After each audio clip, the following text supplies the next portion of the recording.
If I told you a flip went over budget by double, would you still call it a success? Because today we're not talking about the pretty after photos. We're talking about the numbers behind the mistakes. That's right. Flipping, wholesaling, lending, electrical work, and maybe a project that didn't go perfectly.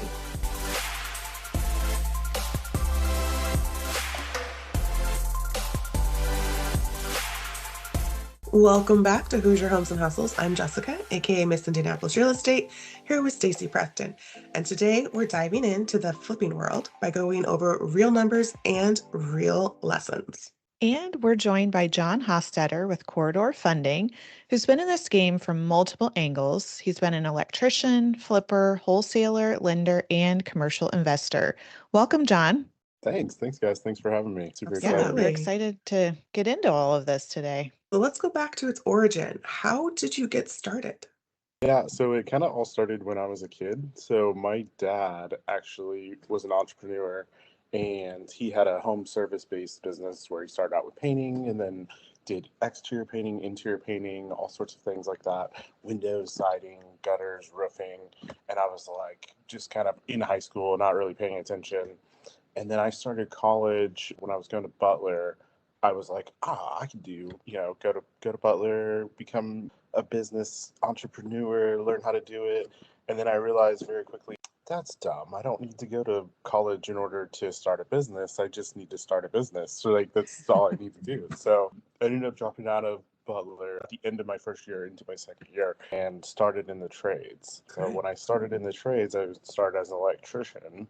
As an electrician, you're kind of poor the first few years because you don't get paid a whole lot. You build up to that scale to where you go to school for 5 years. They pay for your school. You get a raise every year. It's a really good program. So I met a guy on a job site, and he was like, hey, man, I've got this work over here for you if you want to come help me on.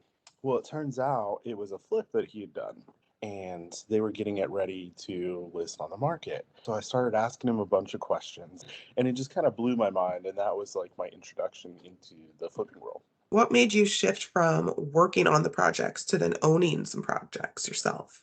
I had worked for a few people at this point, and then I met a couple more people that were doing it. At that point, I realized if they're smart enough to do this, I know I'm smart enough to be able to put the numbers together, find the funds, be able to do all of this in order to start my own flips. So when did you decide that this is kind of more than just a side hustle and you kind of wanted to dive more into this? About, I don't know, a year and a half, maybe 2 years ago, I joined a community called Faster Freedom out of St. Louis. They literally helped change my life to where I was like, this is possible. So, John, this probably is every single deal, but tell us about a deal that didn't go as planned. So, yes, you're correct. Pretty much no deal goes exactly according to plan. In one of the books that I've read along my journey, The Psychology of Money, there's a quote in there that says, plan for the plan to not go according to plan. So that's what I've kind of stuck with as far as my mantra, to understand that not everything's going to go according to plan. So I did have actually my very first flip did not go according to plan. So I can absolutely go into the details if you'd like. Yeah, let's hear about I it. would love it. All right, John. So tell us about that first deal. So the first deal that I ever got, I bought from a wholesaler locally. We won't go into that. That was a very difficult process to transition me into the pathway that I'm doing now. So I ended up putting an offer in around 210. They came back at 215, and then we ended up kind of going back and forth for a few days, and we ended up purchasing it for $212,500. $212,500 first purchase with a hard money lender. So this was kind of my first experience with the hard money side. So originally my scope of work was $31,500 in rehab. And I remember going through and being like, oh, this is easy. We can fix this. My numbers are solid. I'm very confident. I've got all this experience. Everything's going to go great. Well, it didn't. And so that humbled you real fast. yeah, it was a really great experience because I learned so much of what I didn't think that I already knew, because you only know what you know, and you don't know what you don't know. So it was a very good experience as far as learning how wholesalers work, learning how the hard money side of things work, learning to make sure my cash flow was perfectly fine in a jumbled mess, which it still gets that way. That's every flipper, right? So the total rehab at the end of things ended up becoming $65,000 by the time Ooh, everything was said and done. So it was So almost double. double. more than Yeah, it double. was more than double, a little over double. Um, and the ARV originally, which is the after repair value, based on the comps that we had, was 330,000. So there was enough in the spread to where it made sense still, even with the 65K. It just ended up not being as profitable as we thought it would be, right? So at the end of the day, we ended up selling it for 315 because of a bad appraisal. So we actually had it under contract for 330. The appraisal came back for 315, and then I ended up giving them another 5,000 in seller concessions. So all the way in was 277 basically, and we ended up selling it for 310. So 32,000 basically was our profit on that one, which Okay. is still great. It's still not great. I would consider that good. Well, I guess the question is, how long were you working on it? Because Yeah. That is if a it was great a question. month, that might not be so bad. But if it was like 6 months or a year, then that's not great. No, that's awesome. That's a great question. So, unfortunately, I bought this bad boy in March. We ended up closing like kind of beginning of March. We had the accepted offer in end of June. We didn't Okay. close on it until August Oh, because that's a long escrow. Yeah. here ended up going with an FHA loan, which that process takes a little bit longer than a conventional. But what they didn't tell me was that they had switched lenders in the middle Oh, of the closing process. So it extended it even further. yeah. So my holding costs kept going up and up and up because when you use hard money, you have to pay Mm-hmm. the interest back every month on that loan, which is, around 12% usually when you're first starting out. And so it's easy math. So it's 1% of whatever your purchase price. So a little over $2,000 a month Ooh. in holding costs just for the Yeah. loan. Yeah. It's good to see that you continued. I guess what have you learned that you do differently today than in that first deal? Yeah, so I learned a lot about the type of property that I'm buying. I focus more on who's going to buy this property, right, before I buy it. How long am I going to have to hold it? Is it a two-bedroom, one bath? Is it a three-bedroom, one bath? Is it a three-bedroom, two bath? Is it a four-bedroom, two bath? All of those things matter because it determines on how long I'm going to have to hold on to that property before I find either a first-time home buyer, a conventional buyer, a family. Is it going to be a blue collar family? Is it going to be a white collar family? Who's going to live in this area? Who's going to live in this house? And then who do I have to cater that rehab to make it nice for somebody to live in? Because it's more important to me to build a nice home for somebody that can afford it than it is for me to make a profit. Right. That's great. So what would be a lesson you have for newer investors?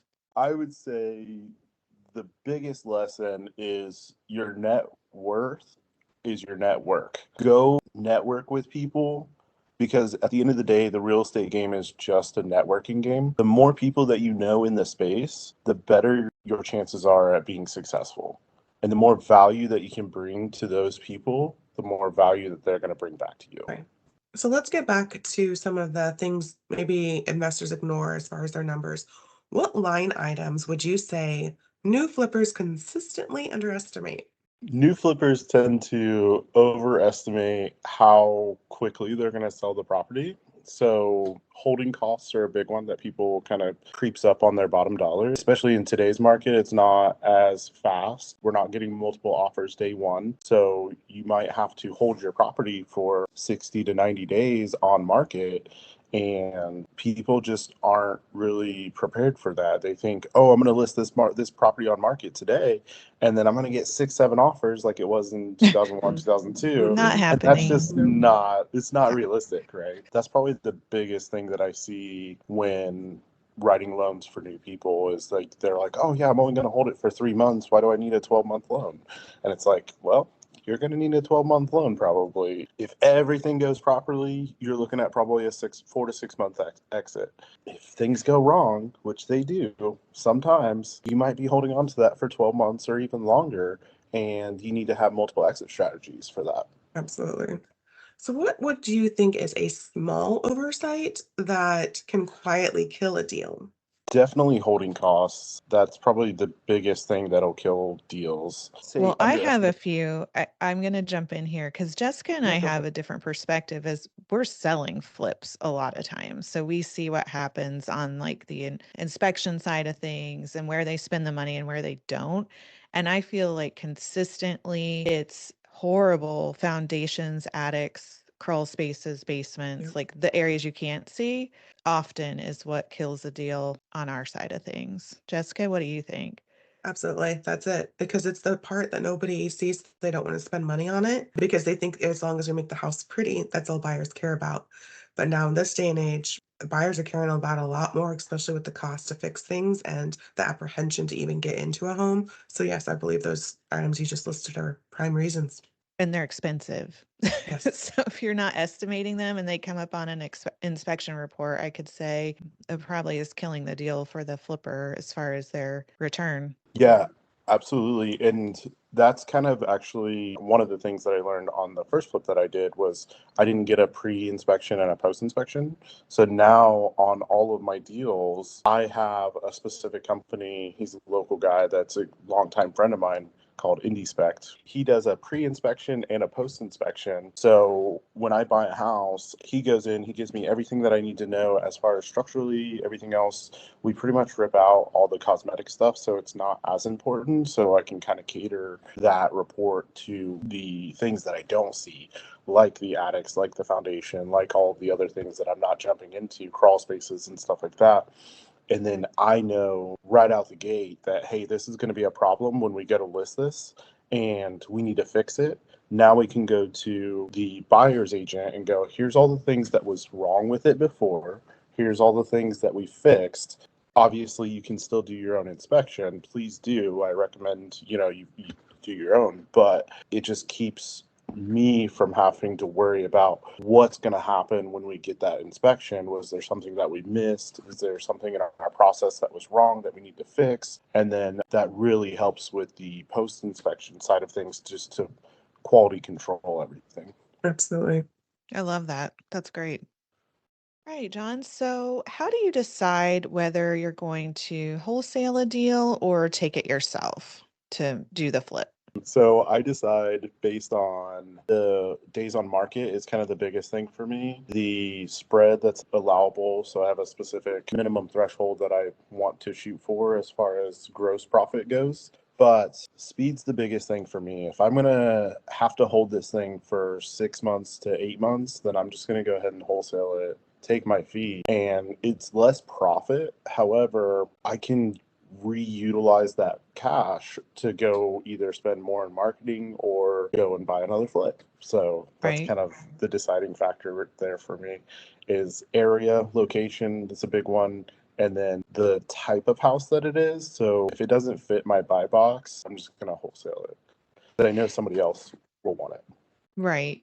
So you kind of mentioned this already, but what do those numbers or spreads look like? Do you have like a magic formula you could share or a certain percentage that you're looking for? It's really just a dollar amount. I try to make sure that I make anywhere from 50 to 60K gross on a flip, and I know that I'm going to exit it within 6 months. It's really just kind of it's a number that I came up. It's kind of an arbitrary number, but it's just kind of a number that I came up with, and that's basically broken down monthly versus like what I want to make monthly on a flip. So if I make 60 grand, if I hold it for 6 months, that's $10,000 gross a month. It's simple, basic math. Right. So it's the number of what it's worth for you and your time, basically. Exactly. Yeah. Yep. All right. Now we're going to switch into your lending side because we know that's newer for you. So, from a lender's perspective, what makes a deal feel solid? Definitely the rehab numbers. If I know that you're an experienced flipper, your rehab numbers are usually pretty on point. And then your spread is your margin between your rehab cost, your purchase price, and your ARV. As long as that's within a certain threshold, that's what kind of makes or breaks a deal as far as the lending side goes. Okay, so you're looking at how many deals have they done in the past and all of that. Yeah, because the more experience that you have, the more accurate your numbers are going to be. And that's not necessarily always the case, but for the most part, it's kind of you've done more than one flip. Right. You know what your holding costs are going to be. You know what your rehab budget cost on the last one. So now you can refine that and do a little bit better on the next one. That makes sense. All right. So now that you are with Corridor Funding, as you're seeing people bring you deals because they need funding on these projects, what are some red flags you see when someone brings you a deal?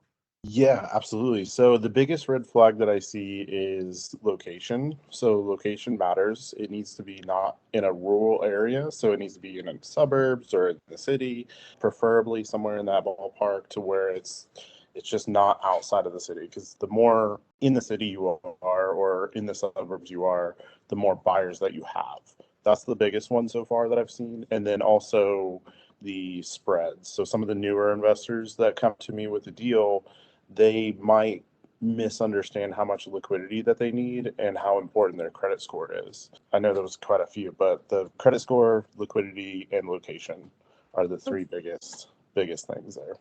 From a lender's perspective, how much cushion do you like to see built into that deal? Well, a good rule of thumb is whatever the dollar amount is, if you divide it by 0.3, that's kind of the minimum that we want to see. Okay. And that's just kind of like an easy math formula to see how much your holding costs need to be. So we are in the Indianapolis market. In Indy right now, where do you see flips working and where are people maybe trying to force deals? Yeah, a lot of people are trying to force numbers, and I don't know if I'm going to get in trouble for saying this, but certain wholesalers that are out there really are pressing the margins. So it's harder for flips to make sense mathematically. You go to a lot of the group meetups and you hear kind of people's numbers. And the nice part about it is that I'm experienced enough to where I go, wait a minute, those numbers don't make sense. You didn't, there's no way. Like, there's no way. It just doesn't make sense. And so, where they're on the flip side is outside of 465, really. So, outside of 465 in the suburbs like Avon, Plainfield, Zionsville, Carmel, all of those areas, those are all working very, very well. Inside of 465, you have kind of pocketed areas where it's working for flips. So, you have like your Bates Hendricks areas, you have your Meridian Hills areas. If you're a little bit higher end flip, those, because those are kind of in like the $1 million range as opposed to Right. like 350, 400,000. Bates Hendricks, you have a lot of people going there, but everything else I feel like is more of like a buy and hold play kind of in those areas. Like you have a lot of speedway area that would work for a flip, but it's more of a rental market than it is in my opinion. All right, John, we're in our rapid fire segment and we're asking, would you do it again? We're going to give you some scenarios and you can tell us yes or no, no way, absolutely. So, first one, 100-year-old home that has original knob and tube wiring. No, You are rip an it all out. electrician, so This is going to sound terrible, but no, rip it all out and start over. okay. A foundation crack on an inspection. Not a big deal. My GC can pretty much handle anything. Okay. A flip without 15% contingency. I usually do anywhere from 10 to 15, so I wouldn't do less than 10. Partnering with a first-time investor. As long as they're bringing something to the table and it makes sense, sure. If they're not bringing something to the table, absolutely not. Okay. So something to the table is in money, some kind of trade experience, something like that. Yes, for partnerships, it has to be something that you lack that they bring. So whether that is money, whether that is experience, whether that's, credit score in certain situations. Buying based only on appreciation. I think that's terrible if you're a first-time buyer. I wouldn't do it.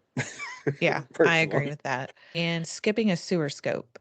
I don't recommend it. However, I've done it and gotten away with it. As long as you know the year of the build, it's probably not that big of a deal. I would say anything older than maybe 70s build, I would go ahead and do a sewer scope.